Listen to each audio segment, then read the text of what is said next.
రాయచూరు జిల్లా బంద్. తెలంగాణ సరిహద్దు ప్రాంతాలలో నిలిచిపోయిన రాకపోకలు. ఎస్సీ ఎస్టీ అంతర్గత రిజర్వేషన్లు అమలు చేయాలని డిమాండ్ చేస్తూ దళిత కుల సంఘాలు పిలుపు మేరకు కర్ణాటక రాష్ట్రం రాయచూరు జిల్లా బంద్ కొనసాగుతుండటంతో కర్ణాటక తెలంగాణ సరిహద్దు ప్రాంతంలో రాకపోకలు నిలిచిపోయాయి.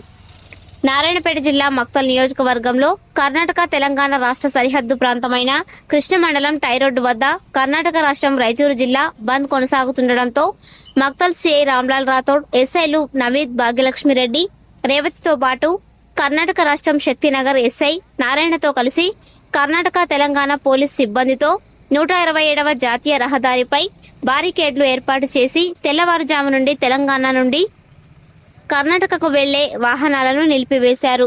ఎస్సీ వర్గీకరణ కోసం కొనసాగుతున్న కర్ణాటక బంద్ వల్ల తెలంగాణ సరిహద్దు ప్రాంతమైన టైరోడ్డు నుండి కొన్ని కిలోమీటర్ల మేర వాహనాలు నిలిచిపోయాయి.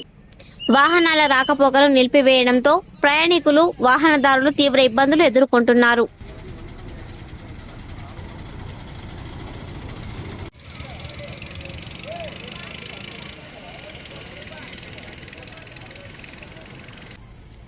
ముందల మొత్తం రోడ్ జామ్ చేశారు.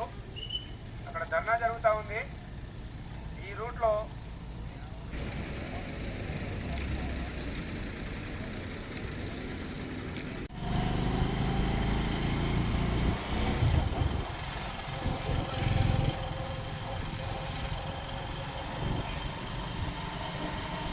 ఈరోజు రాయచూరు బంద్ ప్రకటించడంతో మనకు మెయిన్ 167, 150 నేషనల్ హైవేస్ అక్కడ రాయచూరుకు కనెక్టివిటీ ఇక్కడ కృష్ణా బ్రిడ్జ్ నుంచి ఉంటుంది కాబట్టి అక్కడ బంద్ ఉండడం వలన ఇక్కడ నుంచి రాకపోకలు మొత్తం నిలిచిపోయినాయి.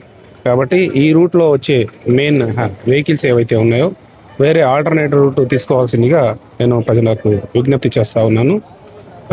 ఇది ఎర్లీ మార్నింగ్ 6 o'clock నుంచి రూట్ డైవర్షన్ స్టార్ట్ అయింది. కర్ణాటక పోలీసులతో వాళ్ళతో కోఆర్డినేషన్ అయ్యి ముందల ధర్నా అయిపోయేంత వరకు ఈ వెహికల్స్ వేరే రూట్లో తీసుకోవాల్సిందిగా మనవి చేస్తా ఉన్నాం. దీనికి సంబంధించి మా పై అధికారుల ఆదేశాల మేరకు ప్రాపర్గా బందోబస్తు ఏర్పాటు చేసుకోవడం జరిగింది. కర్ణాటక పోలీసులు అట్ ద సేమ్ టైం మేము తెలంగాణ పోలీసులు కోఆర్డినేషన్తో ముందల ఏం జరుగుతుందనేది తెలుసుకొని చేస్తుంటాం.